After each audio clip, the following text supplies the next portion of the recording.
할렐루야. 2020년도 마지막 주일 예배를 각 가정에서 영상을 통해 드리게 되었습니다. 올 한 해 하나님이 우리 모든 성도님들 가운데 베풀어 주신 크신 사랑과 은혜, 우리 그 은혜를 기억하고 또 생각하고 되새기면서 하나님께 마음껏 경배와 찬양을 올려드렸으면 좋겠습니다. 오늘도 우리가 드리는 찬양 가운데 크신 하나님의 영광이 나타나고 성도님들이 예배드리는 그 현장에 성령의 임재가 가득하기를 축복합니다. 우리 함께 찬양하며 나아가겠습니다.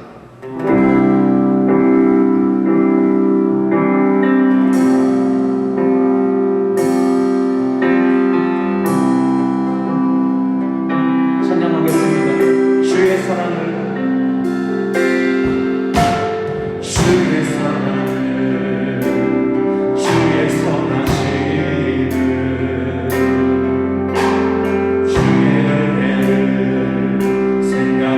생각해보라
주님의 크신 사랑 우리 함께 힘있게 찬양하겠습니다.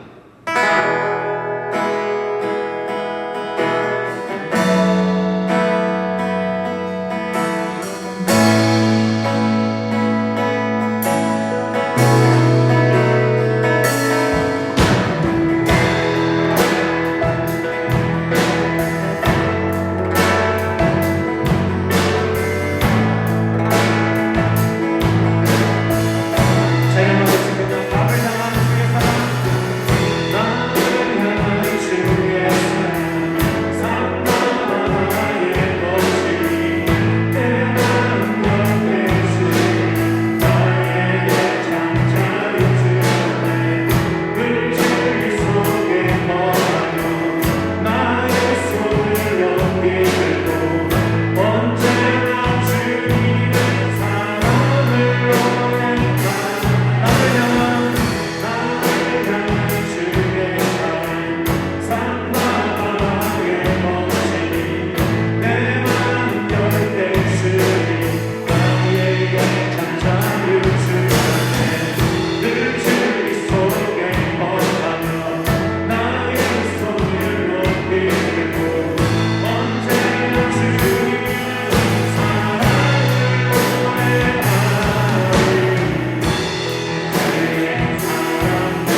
주님을 향한 사랑을 고백하며 나아가겠습니다.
연약한 우리를 위하여 이 땅에 시간을 뚫고 내려오신 독생자 예수 그리스도 우리 그분께 찬양과 경배를 올려드리며 믿음으로 나아가길 원합니다. 마지막 찬양입니다. 시간을 뚫고 찬양하시겠습니다.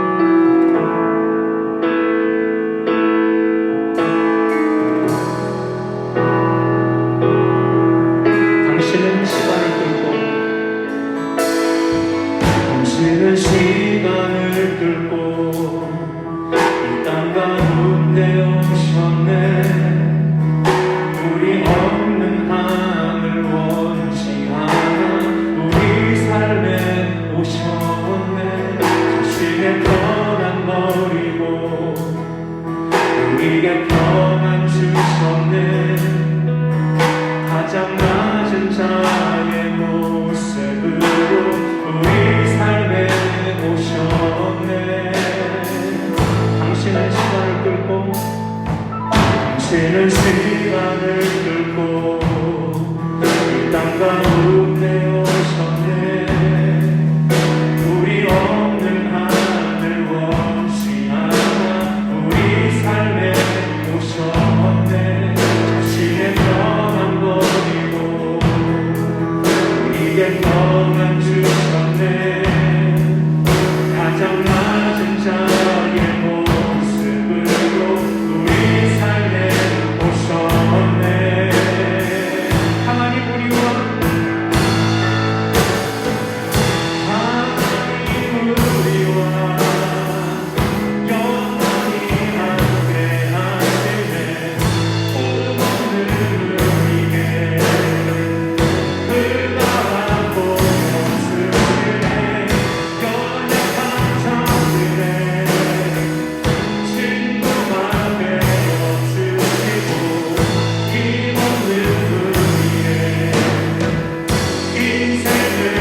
거룩하기로 합니다. 당신은 시간을 뚫고 이 땅 가운데 오셨네. 우리 없는 하늘 원치 않아 우리 삶에 오셨네. 자신의 편을 버리고 우리에게 평안 주셨네. 가장 낮은 자의 모습으로 우리 삶에 오셨네.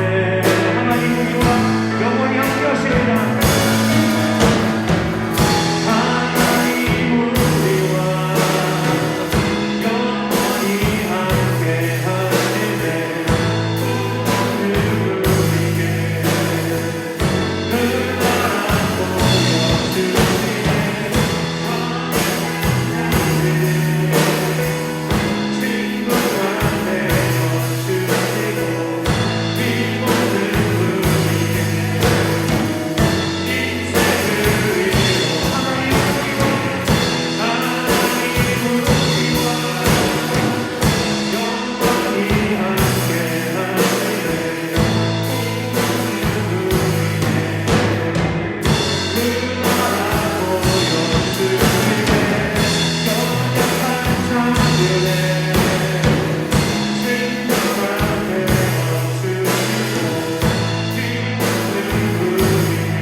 인생을 인도하시네.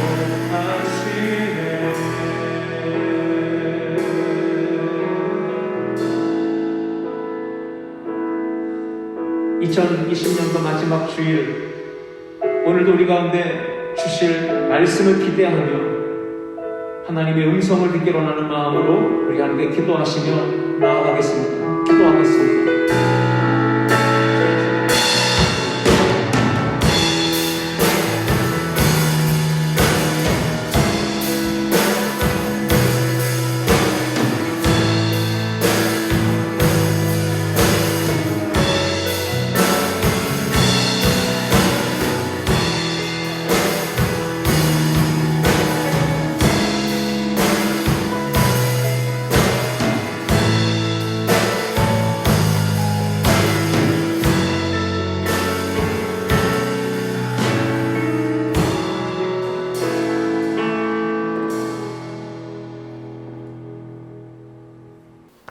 할렐루야.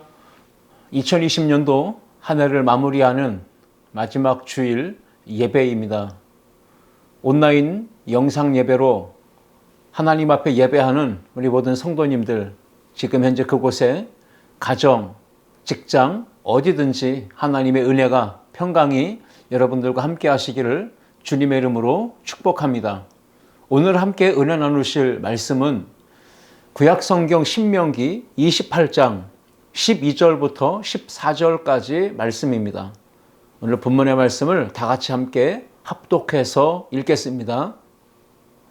여호와께서 너를 위하여 하늘의 아름다운 보고를 여시사 내 땅에 때를 따라 비를 내리시고 내 손으로 하는 모든 일에 복을 주시리니 내가 많은 민족에게 꾸어줄지라도 너는 꾸지 아니할 것이요 여호와께서 너를 머리가 되고 꼬리가 되지 않게 하시며 위에만 있고 아래에 있지 않게 하시리니 오직 너는 내가 오늘 네게 명령하는 네 하나님 여호와의 명령을 듣고 지켜 행하며 내가 오늘 너희에게 명령하는 그 말씀을 떠나 좌로나 우로나 치우치지 아니하고 다른 신을 따라 섬기지 아니하면 이와 같으리라.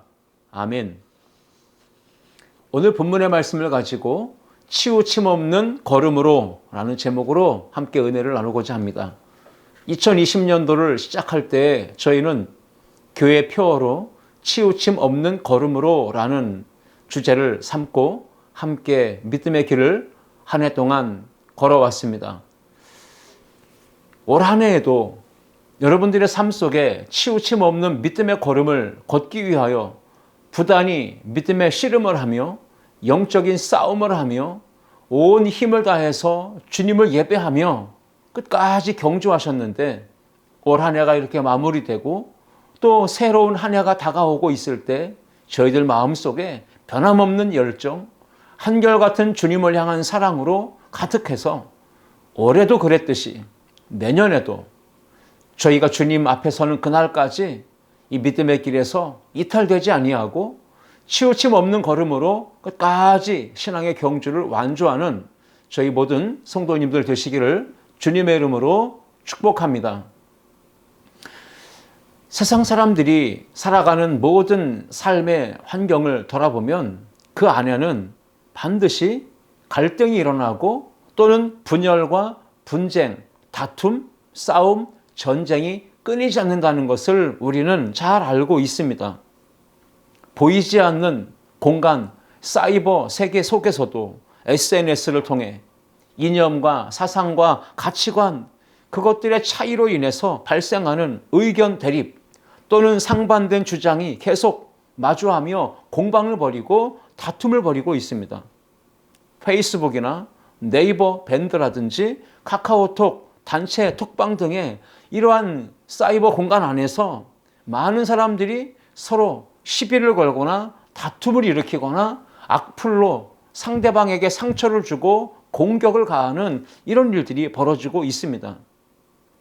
가정 안에서조차도 혈육을 나눈 부모, 형제 지간에 가족이라고 하는 그 울타리 안에 있으면서도 서로 이해하지 못하고 갈등하며 또 다투고 싸우고 결국은 많은 가정들이 파탄을 맞는 그러한 가정이 붕괴되는 일들이 이 시대에 많이 벌어지고 있습니다. 지금 우리 대한민국의 상황은 어떻습니까? 좌우로 양극단으로 갈라져서 찢겨지고 심각하게 대립하고 있고 분열의 아픔을 겪고 있는 이 대한민국을 우리가 지금 바라보고 있습니다. 우리는 믿음의 눈으로 이 나라를 바라볼 때에 지금 대한민국이 분열의 영이 악한 사단마귀의 역사가 계속해서 가라지를 뿌리고 있고 많은 국민들이 양극단으로 나뉘어져서 갈등하고 분열하고 다투게 만들고 있다는 사실을 잘 믿음으로 헤아리면서 이러한 영적인 삶을 우리가 믿음의 삶으로 헤쳐나가서 온 나라가 하나로 사랑으로 묶여지는 그런 일들이 일어나도록 우리가 함께 기도하며 사랑을 실천하는 우리 믿음의 공동체가 먼저 되어져 나가야 할 것입니다. 성경 말씀에 보면요, 치우침 없는 그 믿음의 삶을 계속해서 강조합니다. 좌로나 우로나 치우치지 말라. 이러한 말씀들이 성경에 무려 10번 정도 소개되고 있는데 그 중에 대부분의 이 말씀이 이스라엘 백성들에게 주어진 말씀이고요. 그리고 한 번은 왕들에게 주시는 하나님의 말씀이었습니다. 신명기 17장 20절 말씀 보시면 그리하면 그의 마음이 그의 형제 위에 교만하지 아니하고 이 명령에서 떠나 좌로나 우로나 치우치지 아니하리니 이스라엘 중에서 그와 그의 자손이 왕 위에 있는 날이 장구하리라. 치우치지 말라고 하는 이 말씀을 이스라엘 백성들에게도 주셨고 그리고 왕들에게도 주셨는데 여러분, 저와 여러분은 어떤 존재입니까? 우리의 정체성은 무엇입니까? 왕 같은 제사장이요, 거룩한 나라요, 그의 소유된 백성이라고 말씀하지 않습니까? 그러므로 우리는 왕 같은 제사장이기에 또 영적으로 새 이스라엘이 되었기에 좌로나 우로나 치우치지 아니하는 이러한 삶의 하나님의 명령의 말씀은 오늘 저와 여러분, 우리 그리스도인들 모두에게 주신 하나님의 명령이라 이렇게 믿으시기를 주님의 이름으로 축복합니다. 우리는 불완전한 인간입니다. 그래서 온전치 못한 삶을 살아갈 수밖에 없는 겁니다. 불완전한 인간이 세상을 살아가면서 자기 생각과 판단에 따라서 살다 보면 자연스럽게 어느 한쪽으로 기울어지고 한쪽으로 치우쳐서 살아갈 수밖에 없는 것이죠. 그러다 보니까 사람들이 보통 나와 다른 상대방을 적대시하는 일들이 생겨나게 되고 나와 다른 모든 사람들은 틀린 것이고 잘못된 것이기 때문에 그들은 타도해야 될 대상으로 여기면서 그들과 갈등을 일으키고 분쟁하고 나아가 싸우고 전쟁하는 일들이 벌어지는 것이죠. 하늘에는 새가 날아다닙니다. 그런데 그 하늘에 나는 새들을 가만히 보면 날개가 있습니다. 그런데 한쪽 날개만 가지고는 새가 하늘을 날아오를 수가 없습니다. 반드시 양쪽 두 날개가 있어야 창공을 날아오를 수 있는 것이죠. 어느 한쪽 날개라도 상하게 되면, 다치게 되면 날아오를 수 없고, 새가 먹이를 구할 수도 없고, 결국 굶주려서 영양실조가 되고, 힘이 없는 새는 결국 더 강한 짐승에게 사로잡혀 먹잇감이 되고 말 것입니다. 지금 우리나라는, 우리 공동체는, 이 사회는 보수와 진보, 또 좌파와 우파 이렇게 나뉘어져서 양극단으로 서로 분열하고 한쪽으로 치우쳐서 서로를 향하여 타도하고 적대감을 가지며 이런 생각을 가지고 살아가는데, 여러분, 오늘 우리가 2020년도 한 해를 마무리하면서 좌파, 우파, 보수, 진보 이렇게 양극단으로 나뉘어진 이 시대, 이 사회, 우리의 공동체를 바라보면서 다름이 아니라 서로 다양성을 가지고 있는 것이구나. 상대방을 바라볼 때 사랑의 관계로, 협력의 관계로, 상호 보완의 관계로 바라보면서 서로 상생하고 서로 아껴주고 보듬어주는, 세워주는 이러한 성숙한 사고방식과 태도를 가질 때 저와 여러분들의 삶 속에 하나님의 은혜의 역사가 더욱더 풍성하게 임하게 될 줄 믿습니다. 주님의 몸된 교회 공동체는 진영 논리로 서로 맞부딪히고 갈등하고 다투는 일이 벌어져서는 절대 안 됩니다.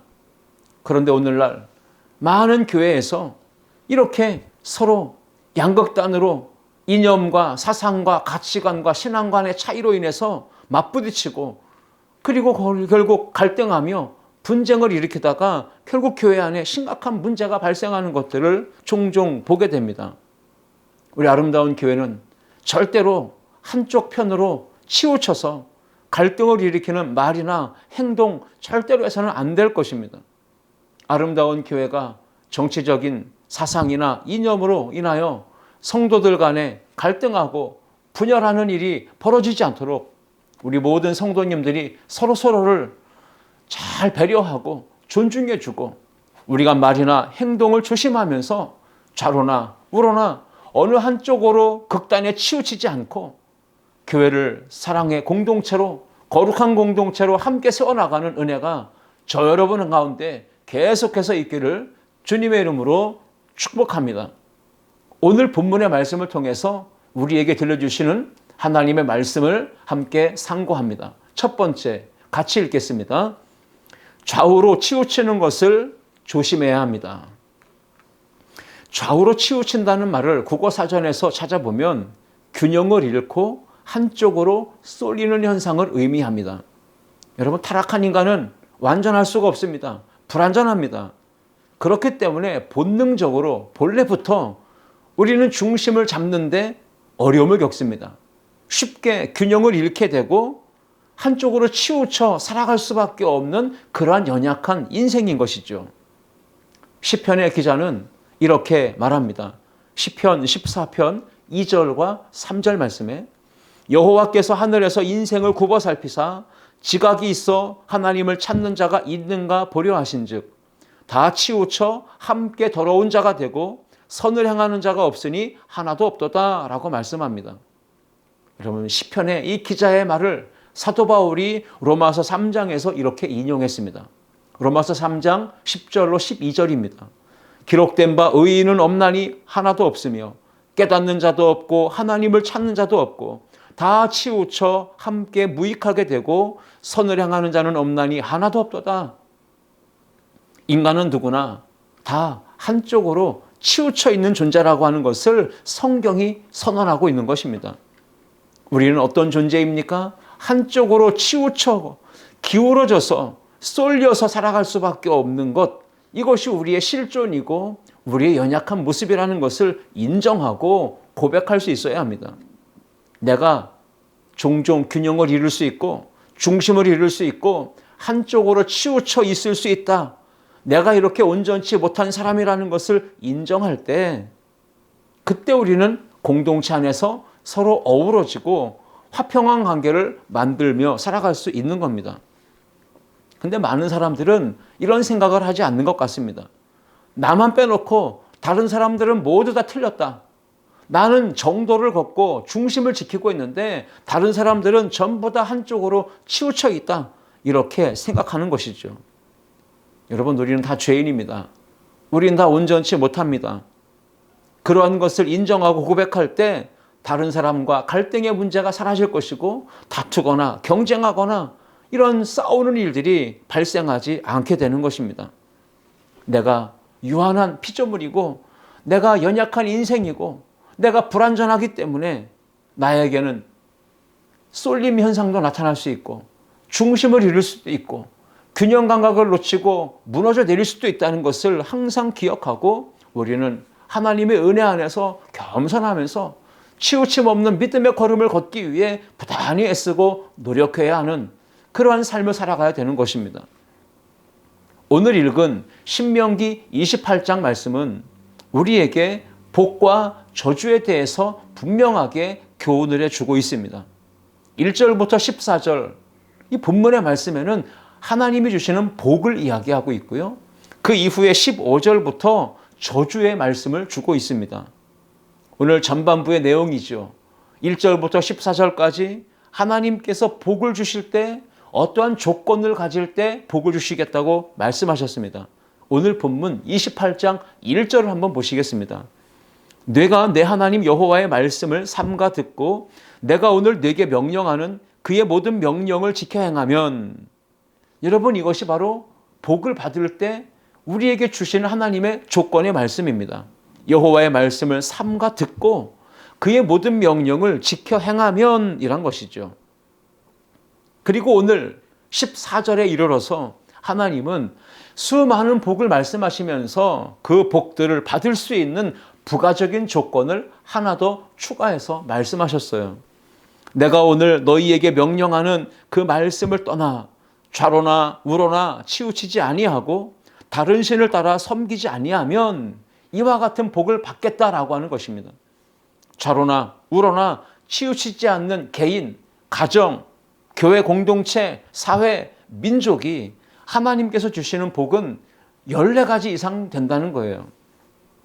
제가 그것을 간단하게 말씀드리자면 1절에서는 모든 민족 위에 뛰어나게 하시고 3절에서는 성읍에서도 들에서도 복을 받게 하시고 4절에서는 자녀들이 복을 받게 하시고 4절에서 토지가 복을 받게 하시고 또 가축이 복을 받게 하시고 5절에서는 곡식이 넘치는 풍성한 복을 받게 하시고 그 다음에 6절에서는 들어가도 복을 받고 나가도 복을 받는다 말씀하시고 7절에서는 적을 물리치는 복을 받게 된다 말씀하시고 8절에서는 행하는 모든 일들이 사업이 다 복을 받는다 말씀하시고 9절에서는 거룩한 백성이 되어지는 복을 받는다 하시고 10절 말씀에서는 주변 사람들이 두려워 떠는 복을 받게 된다 말씀하시며 12절에서는 하늘과 땅의 복을 받게 되고 꾸어주는 복을 받게 되고 13절 말씀에서는 높여주시는 복을 받게 된다.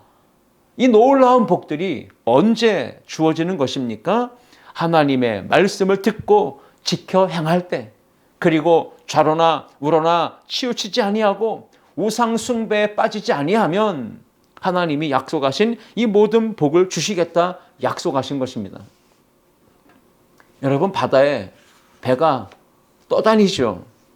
근데 바다에 그 큰 배가 화물을 잔뜩 싣고 항해하는데 그 배의 화물이 한쪽으로 만약에 치우쳐서 실리게 된다면 배가 무게의 중심을 잡을 수 없어서 한쪽으로 기울게 되고 결국 위험한 순간에 침몰을 하게 되는 그런 불상사를 겪게 될 것입니다. 여러분, 가정도 교회도 국가도 한 배를 탄 공동 운명체라는 사실을 우리가 잊지 말아야 합니다. 만약에 가정이, 교회가, 국가가 한쪽으로 치우쳐 있게 되면 쏠림 현상이 나타나게 되고 결국은 무게중심을 잃고 쓰러지게 되는 이런 침몰을 경험하게 된다는 것입니다. 오늘 저와 여러분들 안에 하나님께서 계속해서 주시는 말씀이 있습니다. 1년 내내 우리에게 주신 말씀, 좌로나 우로나 치우치지 말라는 겁니다.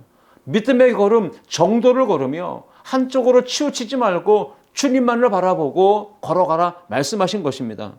건강한 교회, 건강한 신앙, 그것을 사도 바울은 이렇게 설명하고 있습니다. 갈라디아서 5장 15절 말씀에 교회라고 하는 공동체 안에서 비난하고 서로 정죄하면 함께 멸망하게 된다. 피차 침몰할 수밖에 없다라고 경고의 말씀을 주었습니다. 만일 서로 물고 먹으면 피차 멸망할까 조심하라. 여러분, 우리가 조심해야 합니다. 우리 아름다운 교회가, 여러분의 가정이, 이 사회와 나라가, 민족이 하나님의 말씀과 하나님의 교회 위에 중심을 바르게 두고 균형을 올바르게 잡고 굳게 서서 화평하고 화목한 세상을 만들어갈 때 저와 여러분들이 평화의 사도로 아름답고 멋지게 쓰임받는 축복의 통로가 될 수 있기를 주님의 이름으로 축복합니다. 오늘 본문을 통해서 두 번째로 우리에게 주시는 하나님의 말씀이 있습니다. 함께 읽어보겠습니다. 중심을 잡고 균형을 잃지 말아야 합니다. 중심을 잡는다, 균형을 잃지 않는다, 매우 중요한 일이죠. 균형이라고 하는 말을 쓸 때 이 균형은 한자어로 고를 균자에 저울 때 형자를 씁니다. 그래서 기울거나 치우치지 않고 고른 상태, 그것이 바로 균형이라고 하는 겁니다. 그런데 여러분 어떻습니까?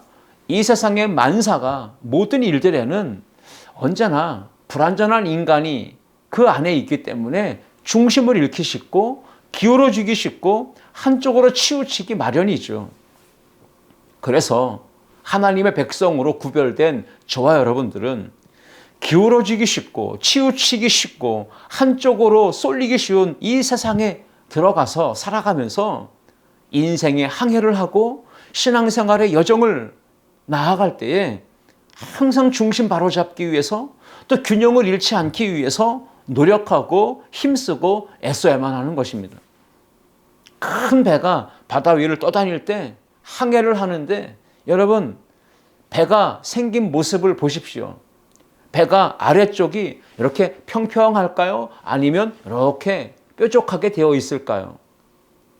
겉으로 드러나는 수면 위의 배의 모습은 평평한 모습으로 보이지만 수면 아래의 배의 모습은 뾰족하게 되어 있어요. 그런데 그 배 안에는 배가 중심을 잡고 균형을 잃지 않도록 잡아주는 평형수가 들어가 있습니다. 배에 담은 그 평형수, 수평을 잡아주는 그 물이 들어가 있기 때문에 배는 바람이 불어도 파도가 쳐도 중심을 잡을 수 있는 것이고 균형을 잃지 않을 수 있는 겁니다. 그런데 우리가 잘 알고 있듯이 세월호가 화물을 더 많이 싣기 위해서 그 배에 들어가 있는 평형을 잡아주는, 중심을 잡아주는 이 평형수를 뺐다는 거예요.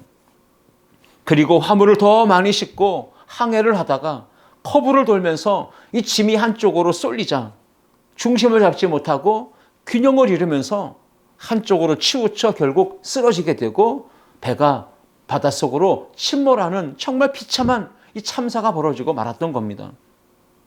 여러분, 우리는 중심을 잡고 균형을 잃지 말아야 합니다.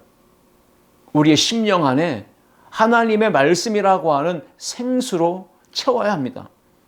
하나님의 은혜의 생수로 가득 채워서 이 평형수가 채워질 때 중심이 잡힐 수 있고 균형을 잃지 않는 건강한 신앙생활이 가능한 것입니다. 좌우로 치우치지 않는 인생, 흔들리지 않고 요동하지 않는 인생, 쓰러지지 않고 끝까지 믿음의 길을 걸어가려면, 건강한 신앙생활 하려면 이 안에 하나님의 은혜의 생수, 말씀의 생수가 채워져 있어야 되는 것입니다. 옛날 어렸을 적에 시골에서 동네 친구들과 선배 후배들이 함께 모여서 노는 문화가 있습니다. 그 노는 문화는 보통 운동장에서 이루어졌죠. 남자들은 다방구, 자치기, 비석치기, 축구, 좀 격한 운동을 하고, 여자친구들은 고무줄놀이, 공기놀이 뭐 등등 이런 놀이를 하는데, 제가 놀이를 할 때 게임을 하면서 편가르기를 합니다. 두 팀으로 나누어서 편을 갈라야 되는데 어떤 친구들이 우리 편에 들어오는지 처음에는 알 수가 없어요. 그래서 대표자 두 친구가 나가서 가위바위보를 해서 이기는 사람부터 많은 친구들 중에 운동을 잘할 것 같고 체력이 좋고 자기 팀에 유리할 만한 그러한 친구들을 먼저 뽑아오는 것이죠. 그렇게 가위바위보를 통해서 운동을 잘하는 친구들부터 뽑혀서 팀의 균형을 맞추게 됩니다. 그리고 제일 마지막에 남는 한 명은 깍두기가 돼가지고 팀의 전력에 조금 상대적으로 기울어지면 약해 보이는 팀에 그 깍두기를 보내주는 것이죠. 축구 같은 경기를 할 때 우리가 종종 이렇게 편을 가릅니다. 둘씩 짝을 져서 가위바위보를 합니다. 그때 자칫 잘못하면 한쪽 팀으로 운동을 잘하고 경기를 잘하는 그런 친구들이 한쪽으로 쏠려서 모여있는 경우들이 발생할 수 있습니다. 뜻하지 않게 그렇게 팀이 구성되면 경기력이 현저히 차이가 납니다. 실력 차이, 경기력이 차이가 나기 때문에 이 게임이 재미가 없습니다. 팽팽한 긴장감이 느껴지지가 않습니다. 그래서 균형이 깨진 그 게임은 재미가 없고 그래서 별로 흥미를 찾지 못하고 그렇게 쉽게 끝나는 것이죠. 그래서 이 게임에 팀을 나눴을 때 한쪽으로 너무 잘하는 친구들이 몰려 있으면 논의를 하고 이야기를 해서 저 친구를 우리 팀에게 보내줘라. 그러면 우리가 2명의 친구를 그쪽으로 보내주겠다 하면서 팀의 전력을 서로 균등하게 맞추는 이 보완 작업을 하게 됩니다. 여러분, 이렇게 어렸을 때 운동장에서 노는 그 시골의 문화도 균형을 잡고 서로 균등하게 이렇게 비등하게 맞춰가는 노력을 했던 것은 지혜라고 생각합니다. 그런데 오늘날 어떻습니까? 사람들은 많이 배웠습니다. 지식은 더 풍성해졌고 학식도 높아졌습니다. 그런데 이 시대의 사람들은 살아가는 모습이 어떻습니까? 정치인들, 경제인들, 사회 지도층에 속한 사람들, 많이 배운 지식인들, 그들은 사회에서 기득권을 가지고 너나 할 것 없이 전부 다 자기중심적인 사고를 가지고 자기만 생각하며 자기 배만 불리려고 더 많은 소유를 자기가 움켜쥐려고 그렇게 애를 쓰고 있는 모습을 보게 됩니다. 그런데 그러한 문제들이 심지어 교회 안에서까지도 벌어지고 있다는 것이죠. 많은 재물이 있고 소유를 가졌다면 그것을 하나님이 왜 주셨을까를 생각해야 되는데 이 시대의 사람들은 그것을 생각하지 않습니다.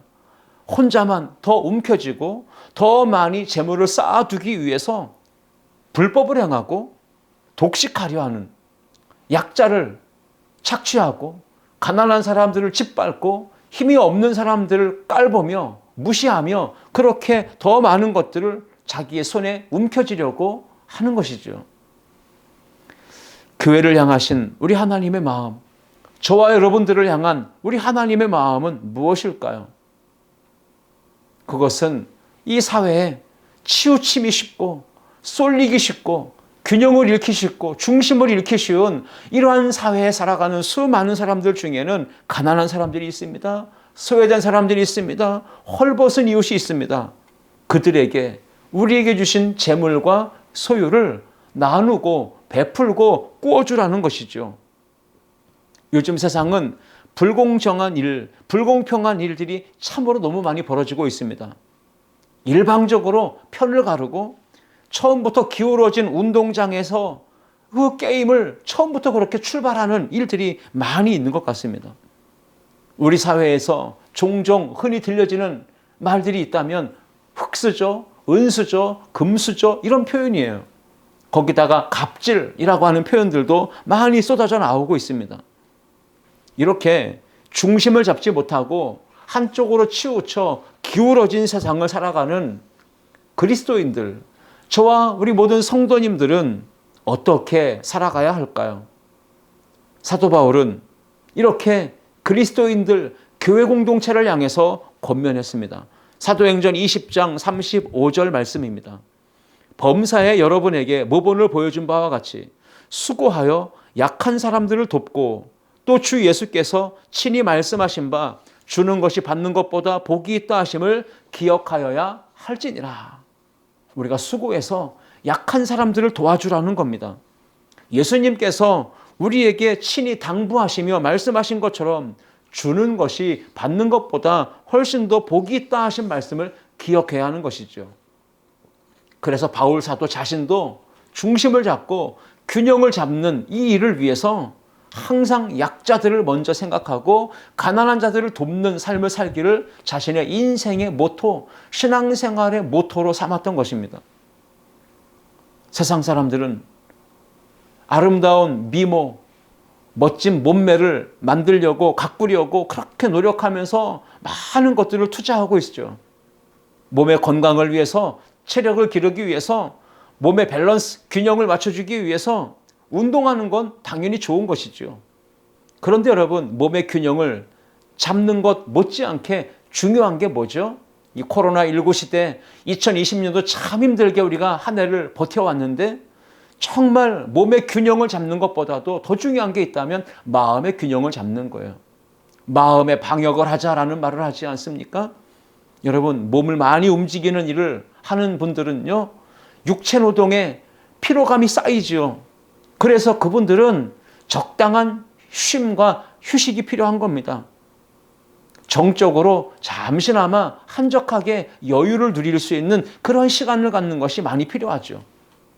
반대로 정적인 일에 또 지적인 일에 종사하는 분들은요, 운동할 수 있는 시간이 없고 활동력이 적기 때문에 시간 날 때마다 틈틈이 운동하고 걷고 산에도 올라가고 활동하는 것이 필요한 것이죠.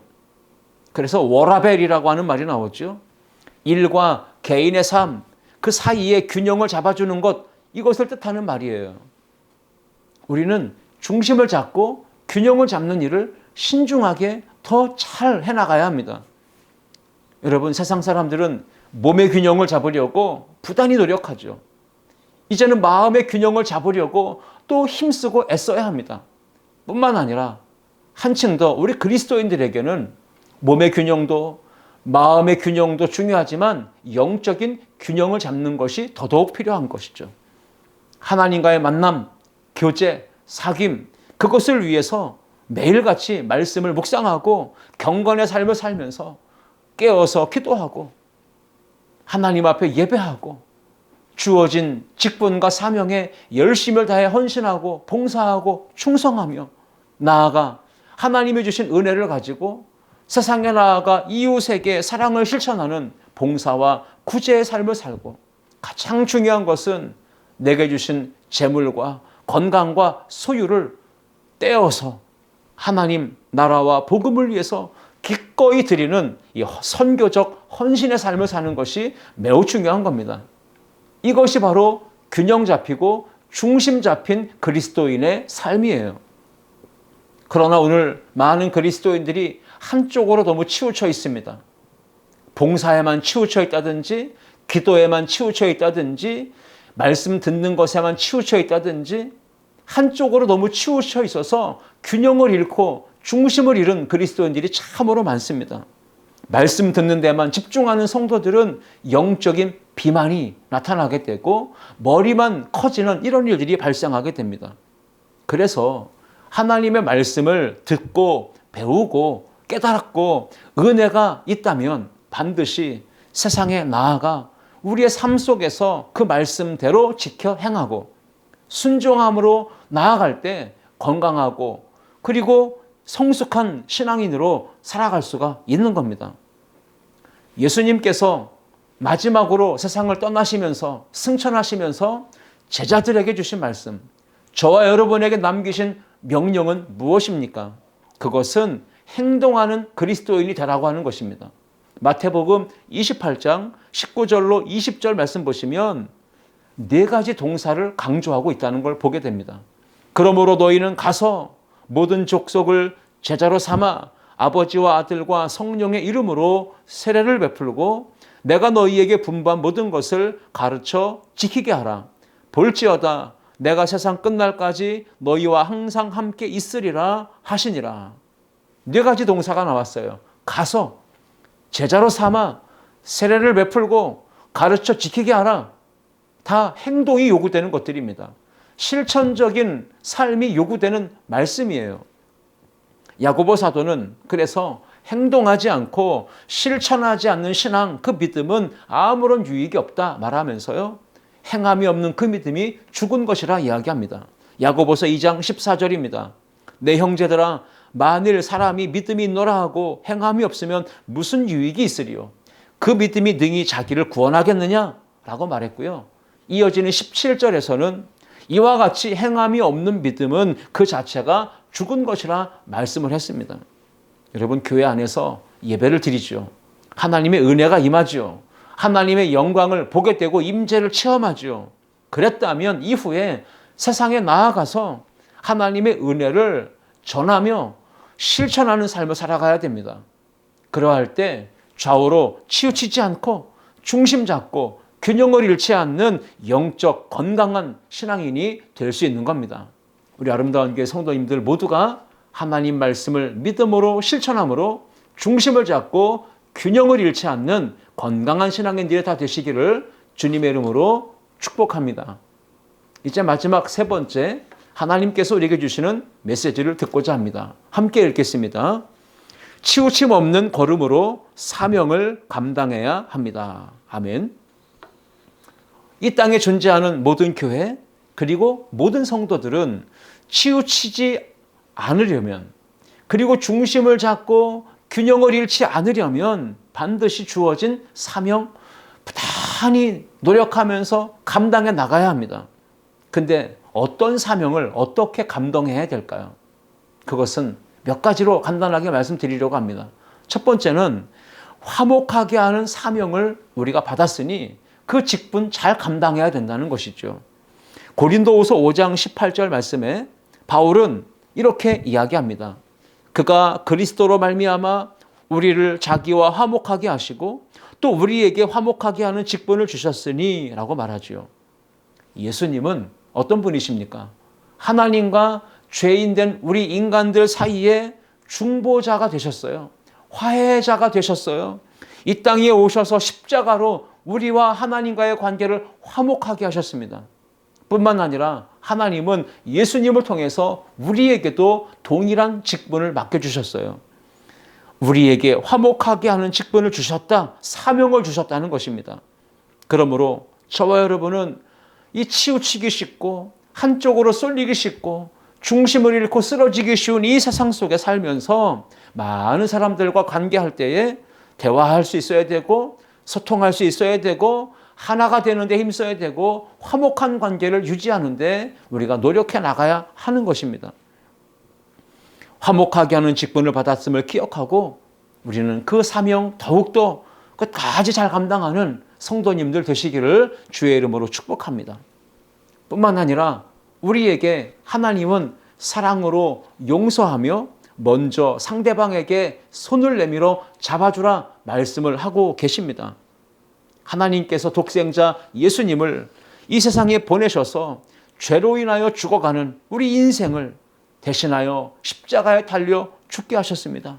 피와 물을 다 쏟으시고 우리를 죄악의 사슬에서 이 마귀의 권세 아래서 건져내어 풀어내어 자유하게 하셨고요. 구원하여 거듭나게 하시고 영생을 얻게 하셨어요. 하나님의 자녀가 되는 크신 은혜를 우리 가운데 주셨습니다. 여러분, 우리가 이렇게 죄 가운데서 구원받아서 십자가 크신 사랑으로 용서받아 하나님의 자녀가 되었다면 우리는 이 세상에서 누구를 용서하지 못할 사람이 어디 있겠습니까? 은혜 받았으니 은혜를 받은 자답게 사랑을 행하고 용서하는 삶을 사는 것은 마땅한 삶이 아니겠습니까? 그러므로 아름다운 교회 성도님들, 우리가 2020년도에도 치우침 없는 걸음으로 걸어오면서 하나님의 은혜를 입은 자답게, 하나님의 사랑을 입은 자답게 사랑하고 용서를 실천하여 화목하게 하는 직분을 잘 감당하는 우리 모두가 될 수 있기를 축복하고, 나아가 원수된 자에게, 깨어진 관계 속에 있는 자에게 먼저 다가가서 용서의 손을 내밀고 사랑의 손을 내밀고 따뜻하게 잡아서 함께 믿음의 길을 걸어가는 우리 모든 성도님들 되시기를 주님의 이름으로 축복합니다. 이제 마지막 결론의 말씀이에요. 이 사회가, 이 공동체가 양극단에 치우쳐 있지 않습니까? 여러분, 이 시대의 사람들에게 우리는 어떤 사명을 가지고 살아가야 됩니까? 균형 잡힌 삶, 조화로운 삶, 그것이 얼마나 우리에게 유익한지를 깨우쳐주고 권면하는 삶을 살아야 된다는 겁니다. 우리의 자녀들, 다음 세대에게 우리는 양극단에 치우쳐서 갈등하고 분열하고 분쟁하고 싸우는 나라를 물려줘서야 되겠습니까? 안정되고 평화하고 함께 화목한 세상을 물려주는 것이 이게 좋은 거 아니겠습니까? 그래서 우리 주변에 분노의 감정에 휩싸여서 돌을 들어서 상대방을 적대시하며 던지려고 하는 그런 사람들에게 다가가서 분노의 감정을 가라앉혀 줄 수 있도록 권면해 주어야 합니다. 뿐만 아니라 나의 주장은 옳고 상대방의 주장은 틀렸다라고 말하면서 편가르기 하고 한쪽으로 극단에 치우쳐 있는 사람들을 바라보며 잠시 말을 멈추게 하고 상대방의 말을 경청해 보라고, 입장을 바꿔놓고 한번 생각해 보자고 하면서 서로 화목하게 관계를 맺어가도록 우리가 중간에서 역할을 잘 감당하면서 균형 잡힌 삶, 조화로운 삶이 이렇게 유익하다는 것을 깨우쳐 줄 수 있어야 하는 것입니다. 여러분, 하나님께서 새로운 약속의 땅을 향해 나아가는 여호수아와 이스라엘 백성들에게 주셨던 말씀 우리는 기억합니다. 2020년도를 시작하며 주신 말씀처럼 좌로나 우로나 치우치지 말라는 말씀이었어요. 여호수아 1장 7절 말씀입니다. 오직 강하고 극히 담대하여 나의 종 모세가 네게 명령한 그 율법을 다 지켜 행하고 우로나 좌로나 치우치지 말라. 그리하면 어디로 가든지 형통하리니. 하나님의 이 말씀은 우상 숭배가 만연한 가나안 땅이라는 그 세상 속에서 세속적 가치관과 문화와 사상과 관습과 전통에 한눈 팔지 말라는 이야기입니다. 그리고 오직 하나님의 말씀, 율법, 계명을 기준으로 삼고 중심을 삼아서 치우침 없는 걸음으로 한 걸음 한 걸음씩 약속하신 땅을 향하여 나아가라고 하시는 하나님의 명령이기도 합니다. 올 한 해 우리는 이 말씀 붙잡고 마지막 주까지 달려왔습니다. 걸어왔습니다. 한 해가 지나가면 이제 우리는 또 새로운 한 해를 맞이하게 됩니다. 비록 코로나19로 인하여 마지막 드려지는 예배조차도 대면하지 못하고 비대면으로 영상을 통해 예배하고 있지만 여러분들의 삶에 새로운 결단과 도전이 있기를 바랍니다. 치우침 없는 믿음의 걸음으로 걸어갈 때에 2021년도에 저는 이렇게 표어를 생각해 보았습니다. 동행입니다.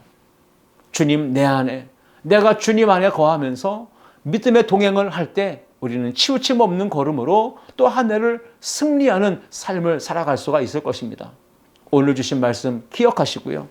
좌우로 치우치지 않는 것, 이것을 여러분 꼭 실천할 수 있기를 바라고, 중심 잡고 균형 잡으려면 말씀의 평형수, 은혜의 평형수를 가득 채워야 된다는 것을 기억하시고 우리에게 주어진 사명, 치우침 없는 걸음으로 잘 감당해 나가는 아름다운 교회, 우리 모든 성도님들 다 되실 수 있기를 주님의 이름으로 축원합니다.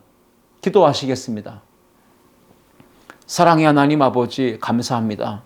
2020년도 마지막 주 예배를 비대면으로 영상을 통해 우리가 함께 올려드립니다. 성도님들 있는 그 가정이 하나님의 은혜의 강이 흐르는 현장 되게 하시고 하나님의 거룩한 임재의 역사가, 성령의 다스리심이, 통치하심이 경험되는 귀한 예배의 자리가 되게 하여 주옵소서.